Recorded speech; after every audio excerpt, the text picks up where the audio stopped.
Saudações, meus pequenos gafanhotos! E estamos já aqui de volta para continuarmos a nossa aula sobre corrente elétrica, eletrodinâmica, que é a parte introdutória. Nesta segunda parte, nós vamos falar das consequências dessa passagem da corrente elétrica. Lembre-se, para que esses elétrons se movimentem, é necessário que haja uma força deslocando esse elétron. Essa força ela vai ser criada exatamente pelo campo elétrico que vem das placas eletrizadas que foram utilizadas como gerador. Faz sentido para você? Pois é. O que acontece agora, pessoal, é que essa força ela não para de agir em nenhum momento durante o deslocamento. Aí eu sei que você já está acompanhando nossas aulas e eu sei que você já deve estar dizendo: ah, Paulinho, eu me lembro daquela aula que você disse que quando na física um movimento ocorre com uma força contínua, isso é chamado de quê? De quê? De quê? De trabalho. Pois é, eu sei que você lembra disso, Mequetrefe. E o fato de realizar trabalho em um intervalo de tempo vai nos gerar uma outra grandeza física chamada de potência elétrica. E dessa forma, vamos iniciar nossa aula exatamente falando do conceito de potência elétrica. Lembre-se que potência é a eficiência com que uma máquina ela realiza trabalho em um intervalo de tempo. Sabe quando você vai comprar um produto eletrônico que ele fala do watts, ou seja, esse símbolo W do watts é o símbolo que representa o potência, desculpe, a potência elétrica. Essa potência elétrica, ela determina a eficiência. Então, por exemplo, se você tem 12 liquidificadores e esses liquidificadores têm preços diferentes, você pode verificar que caso a marca seja igual, o que pode estar gerando essa diferença é a potência desses aparelhos. A potência vai determinar o tempo que ele vai exercer o trabalho na qual foi destinado. E lembrando que uma vez que você esteja exercendo essa potência, o tempo em que esse equipamento ele vai estar sendo utilizado vai nos gerar o quê? Um consumo de energia. E aí é onde a gente tem aquela continha que todo final de mês chega na sua casa, chamada de energia elétrica. Então, esses dois conceitos são conceitos fundamentais para o uso introdutório da eletrodinâmica, porque sempre são questões que o Enem, desde a sua origem lá em 1998, olha só, o negócio está mais velho do que você, Mequetrefe, ele vem sendo aplicado. Então, lembre-se disso. Potência elétrica é a eficiência com que uma máquina realiza o trabalho. A nossa potência elétrica ela vai ser calculada pela fórmula do Pinto. Aí você diz, como assim, Paulinho, a fórmula do Pinto? Pois é, o que é que um Pinto faz? Você sabe que você respondeu aí, faz pio. Então, esse pio, P-U-I, é a potência, a letrinha P, o I, a corrente, e o U, a nossa DDP, tá bom? E já a energia que vai ser consumida, ela é a fórmula daquela pessoa que perdeu tudo, que esqueceu tudo, tomou aquela cachaça, que no outro dia não lembra de nada e vai dizer, ih, deu PT, deu perda total, ou seja, potência vezes tempo. Então, quando você pega a potência e multiplica pelo tempo, você tem a energia elétrica.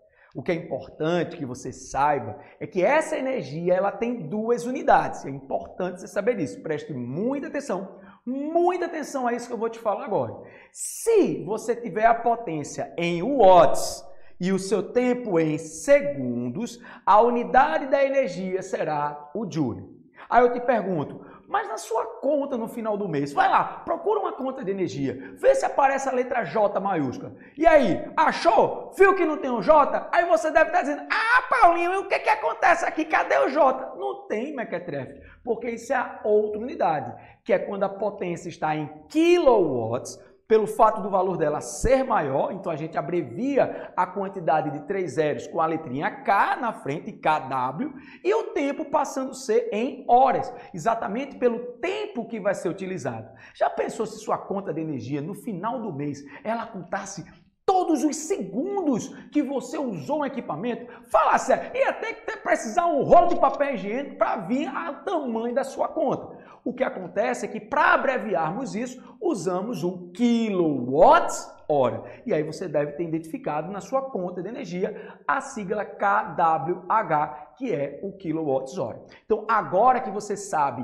as duas fórmulas principais, lembre-se que o vilão da sua conta de energia são aqueles equipamentos que apresentam a maior potência, como chuveiro elétrico, ferro de passar, como ar-condicionado, tá? Então, esses equipamentos, eles têm uma potência maior e por isso que consomem mais energia. Bom, agora que você entendeu essas duas equações principais da eletrodinâmica, tá? Pelo menos na parte introdutória, vem comigo e vamos fazer uma questão tirada do Enem, que diz o seguinte: quando ocorre um curto-circuito em uma instalação elétrica, como na figura que está abaixo, a resistência elétrica total do circuito diminui muito, estabelecendo-se nela uma corrente muito elevada. O superaquecimento da fiação, devido a esse aumento da corrente elétrica, pode ocasionar incêndios que seriam evitados instalando-se fusíveis e disjuntores, que interrompem essa corrente quando a mesma atinge um valor acima do especificado.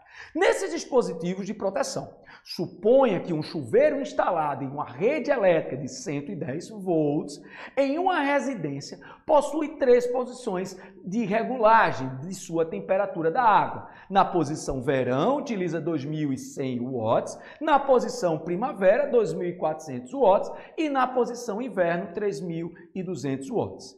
Desejando que esse chuveiro funcione em qualquer uma das 3 posições de regulagem de temperatura, sem que haja risco de incêndio, qual deve ser o mínimo adequado do disjuntor a ser utilizado?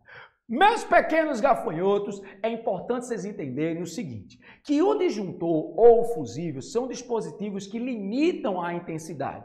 Então, o que acontece é que quando você quer preservar um circuito elétrico, para que ele não queime, você liga o circuito a um fusível disjuntor. Esse fusível disjuntor, ele é determinado por uma amperagem. Olha lá, lembrando a unidade de corrente. Então, quando a corrente elétrica é superior ao disjuntor, ele vai disparar. Se for um fusível, ele vai queimar. Então, como é que a gente vai calcular isso? O que é que a gente precisa calcular numa questão de disjuntor ou fusível? A corrente. E para isso, utilizamos a fórmula do Pinto, fazendo o pio. Então, ó, aí você diz, Paulinho, mas qual é que eu vou utilizar? Mequetrefe, pensa só. Se você pegar a menor potência, o que vai acontecer é que você vai ter a menor corrente. Faz sentido para você? E se você ligá-lo agora na maior potência, o que vai acontecer é que se seu disjuntor for calculado pela menor potência, quando você aumentar a temperatura do chuveiro, ele vai disparar. Então, o que é que a gente vai fazer? Vamos utilizar a potência maior, que é o 3.200 na posição inverno. E agora, a gente vai utilizar a letra I como incógnita e o U, o 110 volts, fazendo a divisão dá 29,09. Aí você deve estar aí pensando, a resposta é 29. Mequetrefe, para e pensa, Mequetrefe. Veja que não deu 29 cravado, deu 29,09. Se você põe aí um disjuntor de 29, o que vai acontecer é que ele vai disparar, porque a corrente ainda é superior. Nessas questões de corrente que pede disjuntor ou fusível, você sempre vai marcar a primeira maior alternativa do resultado que você achou. Se a gente achou 29,9, dentre as alternativas, a primeira que tem um valor maior do que 29 é a alternativa letra B, 30 amperes. Vamos para a segunda questão, que ele põe aí a instalação elétrica de uma casa que envolve várias etapas, desde a alocação dos dispositivos, instrumentos e aparelhos elétricos, até a escolha de materiais que compõem, passando pelo dimensionamento da potência requerida, da fiação necessária dos eletrodutos, entre outros. Para cada aparelho elétrico existe um valor de potência associado. Os valores típicos de potência para os aparelhos elétricos estão representados no quadro a seguir. Perceba que nessa tabela ele põe em cada aparelho o valor da sua potência.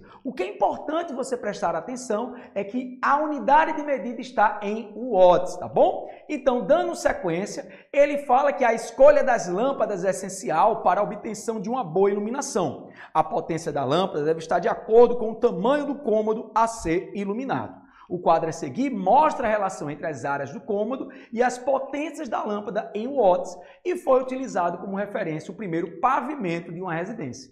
Percebam que nessa questão ele está falando na primeira coluna a área do cômodo, sendo até 6, entre 6 e 7,5, 7,5 e 10,5. Na sequência ele fala da potência, sendo a sala, do quarto e dos banheiros e cada uma na sua respectiva área do cômodo. E aí ele vem, põe essa imagem que vocês estão vendo aí na figura, percebam que nessa imagem ela põe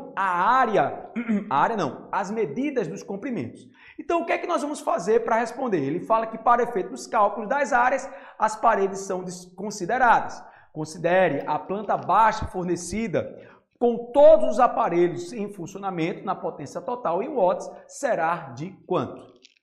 Muito bem, meus pequenos gafanhotos. Robertão, me bota nessa tela aí. Observando com calma cada uma dessas etapas, a primeira coisa que a gente vai fazer é calcular a potência em quilowatts que cada aparelho desse produz. Então, o aparelho de som 120, a gente vai ter o valor do chuveiro, mais 3.000, o ferro elétrico, 500, o televisor, 200, a geladeira, 200 também, e o rádio dando 50, e o total da potência desses aparelhos dá 4.070 watts.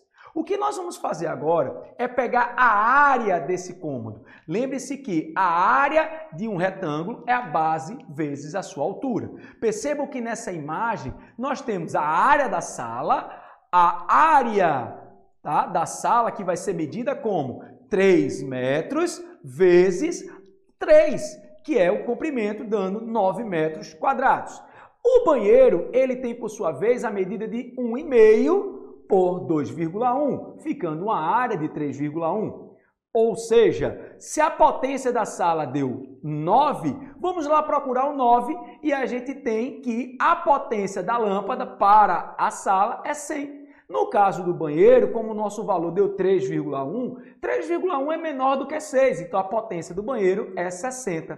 O corredor, desculpa, ele tem uma área de 0,9 vezes 1,5, dá 1,3, também menor do que 6, potência de 60. E o quarto, ele tem uma área de 2,8, tá?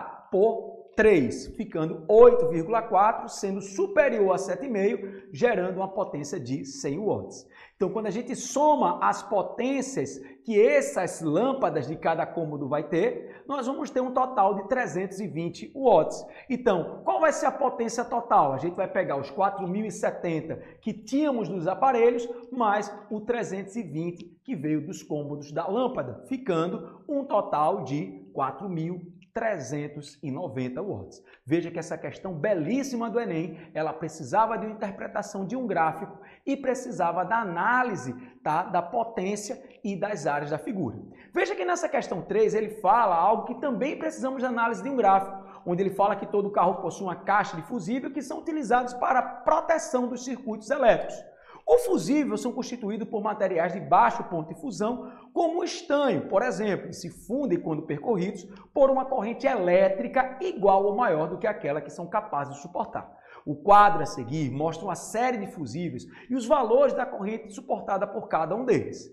Bom, pessoal, lembre que fusível é semelhante ao disjuntor. Ele fala que um farol usa uma lâmpada de gás halogênio de 55 watts de potência e que opera a 36 volts. Os dois faróis são ligados separadamente, com um fusível para cada um. Mas após um mau funcionamento, o motorista passou a conectá-los em paralelo, usando apenas um fusível.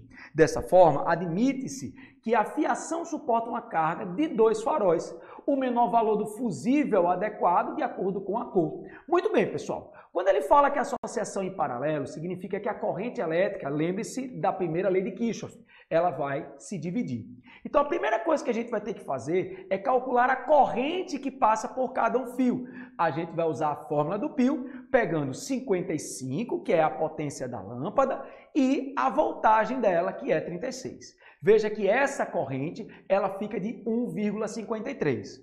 Mas como isso foi feito apenas para um fio e ele foi dividido em dois, por cada um desses fios também passará o valor da mesma corrente, já que a lâmpada é igual. Faz sentido para você? Então, se a gente tem dois fios, a corrente total que a gente vai ter é 3,06. O que é que a gente vai fazer agora? Nós vamos na tabela, procurar na tabela qual o valor maior, o primeiro maior valor do que 3,06. E esse primeiro maior valor seria o número de 5, sendo o fusível de cor laranja. Muito bem, pessoal, e nessa quarta questão nós temos aí uma forma de conectar uma pilha. Então lembre-se que uma pilha, ela tem dois potenciais. E pelo que a gente viu, para termos corrente elétrica, a gente precisa que haja uma diferença de potencial. E ele quer saber qual dessas figuras você tem a pilha, a lâmpada, acendendo ao ligar na pilha. Perceba que na imagem 1, ela vai acender porque ela tem um terminal, tá? E o segundo terminal, ligado ao polo positivo e negativo. Na imagem 2, perceba que o fio ele não está ligado no terminal. Então, por isso que na imagem 2 ele não funciona. Já na 3, perceba que o fio ele está na lateral. E ao estar na lateral e o terminal dele em contato com o polo, ele vai acender também. Na 4, fala sério, na metade da pilha, Mequetrefe, nem tira esse número 4 aí, pelo amor de Jesus Cristo. Já na 5, o fio está na lâmpada. Mequetrefe, na lâmpada também não. Aí você diz, Paulinho, eu estou entre a 6 e a 7, qual é que eu vou marcar? Se você prestar atenção, a imagem 6, o terminal não está conectado à pilha, ele está de lado, então a imagem 6 está errada e a 7 estando correta. Com isso, a gente finaliza a nossa bateria de exercícios falando a respeito da energia e da potência elétrica. Lembre-se, esses dois conceitos são conceitos que sempre caem em todo tipo de avaliação e vai estar no seu Enem também. Então, com isso, nós finalizamos a nossa segunda parte da aula de hoje e daqui a pouquinho nós voltamos para dar sequência ao conceito de eletrodinâmica. Um grande abraço para você e até daqui a pouco. Tchau, tchau!